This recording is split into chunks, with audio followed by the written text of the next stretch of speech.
मेरा नाम आरती है। आज मैं आपको अपनी ज़िंदगी की एक सच्ची घटना बताने जा रही हूँ कि कैसे मेरी मम्मी ने मुझे सौरभ अंकल के साथ। मैं अपने माता पिता की इकलौती संतान थी और मेरे पिता काम के कारण देश से बाहर रहते थे। घर में सिर्फ मम्मी और मैं रहती थी।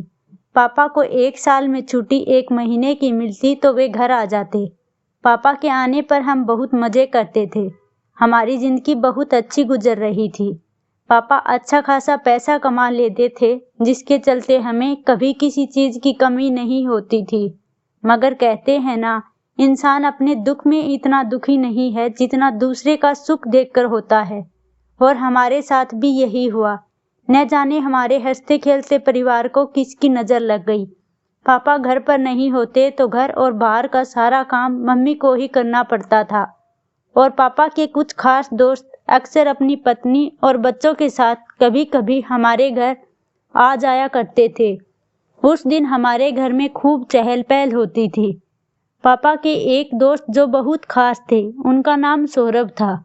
अगर कोई काम होता जो मम्मी ना कर पाती तो सौरभ अंकल हमारी मदद कर दिया करते थे। पापा के सभी दोस्त बहुत अच्छे थे और सब मुझे बेटी की तरह प्यार करते थे।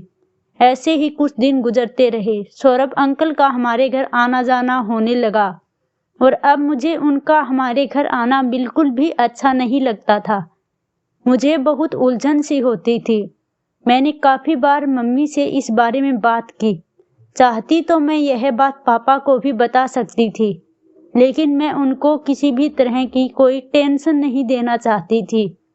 और फिर यह बात इतनी बड़ी भी नहीं थी। लेकिन मेरी मम्मी मेरी बात को मजाक में टाल देती और वह हमारे घर हर दिन कोई ना कोई बहाने से आ जाते थे। मम्मी उनके साथ बैठकर खूब हंसकर बातें करती थी। अगर मैं पापा को बता देती तो पता नहीं मम्मी के साथ क्या करते। इसी डर से मैं सोच रही थी कि बिना बात ज़्यादा बढ़ाए इसको ख़त्म कर दिया जाए। इसलिए मैं थोड़ा नज़रअंदाज कर देती और अपनी पढ़ाई पर लग जाती, क्योंकि मेरे एग्ज़ाम भी आने वाले थे और मैं दिन रात अपनी पढ़ाई में ही लगी रहती। कुछ दिन बाद मेरे एग्ज़ाम भी ख़त्म हो गए और उसके बाद पापा की छुट्टी का वक्त भी आ गया था। लेकिन 2 दिन बाद पता चला कि पापा को एक बहुत ही ज़रूरी काम पड़ा है, इसलिए वे शायद इस बार छुट्टी आने में लेट हो जाएंगे। जब ये बात पता चली तो मैं बहुत रोई, क्योंकि मुझे पापा से मिले 1 साल हो गया था।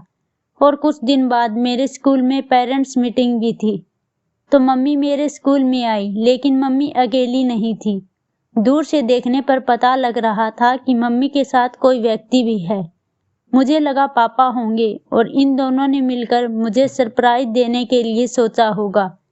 लेकिन पास जाकर देखा तो पता चला कि वे सौरभ अंकल थे। उन्हें देखकर मुझे बहुत गुस्सा आया और मैं वापस स्कूल के अंदर चली गई। घर जाकर मम्मी ने बार बार मुझसे बात करने की कोशिश की, लेकिन मैंने कोई जवाब नहीं दिया।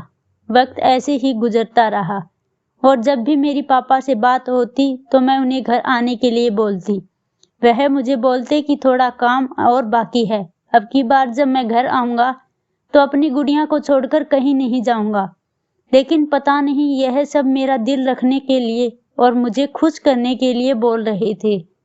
जब मैं पापा से बात करती तो मम्मी मेरे पास बैठी रहती। मैं चाहकर भी पापा को मम्मी की बात नहीं बता पा रही थी और दूसरी तरफ मम्मी ज़्यादातर वक्त सौरभ अंकल के साथ ही गुजार रही थी। वह अक्सर उनसे फ़ोन पर बातें करती रहती। अब 4 दिन बाद मेरा जन्मदिन था, लेकिन पापा नहीं आ रहे थे। मुझे इस बात का बहुत दुख हो रहा था कि ऐसा पहली बार हो रहा है कि मेरा रिजल्ट आने पर और मेरे जन्मदिन वाले दिन दोनों ही समय मेरे पापा मेरे साथ नहीं थे।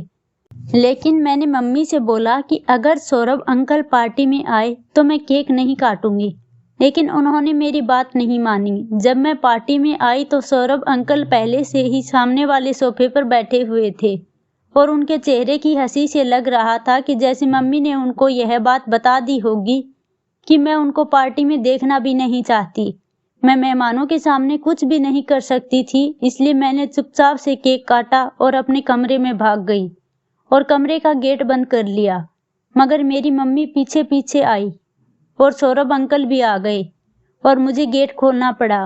मुझे रोता देख सौरभ अंकल ने बोला, बेटा शायद हमसे नाराज हो, हमसे क्या गलती हो गई, कुछ हमें भी तो बताओ। लेकिन मैंने कुछ नहीं बोला और उनके बार बार पूछने पर मुझे गुस्सा आ गया और मैं बोली कि मेरी तबीयत ठीक नहीं है, इसलिए मैं कमरे में आ गई। फिर वे दोनों मुझे अकेला छोड़कर चले गए। आज मुझे पापा की बहुत याद आ रही थी और जोर से भूख लगी थी। मैंने अपने कमरे का गेट खोला और दबे पांव किचन की ओर चली गई। किचन में प्लेट में खाना लिया और अपने कमरे की तरफ आने लगी।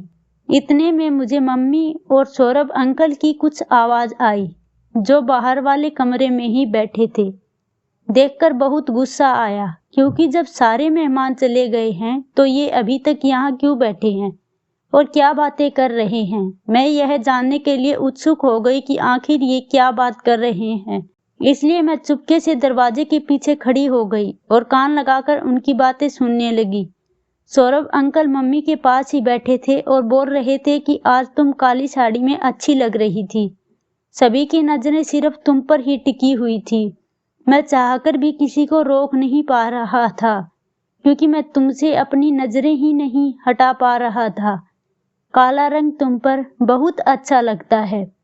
सौरभ की बातें सुनकर मुझे गुस्सा आता था कि किस तरह से बेशर्मी से अपनी दोस्त की पत्नी के साथ ऐसी बातें कर रहा है।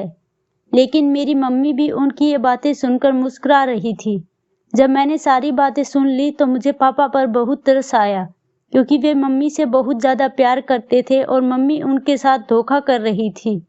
यह सोचकर मेरी आंखें भर गई और मैंने खाने की प्लेट जोर से ज़मीन पर दे मारी और भागते हुए अपने कमरे में आ गई। अब मैंने सोच लिया कि चाहे कुछ भी हो, अब मैं चुप नहीं रहूंगी और सारी बात पापा को बता दूंगी।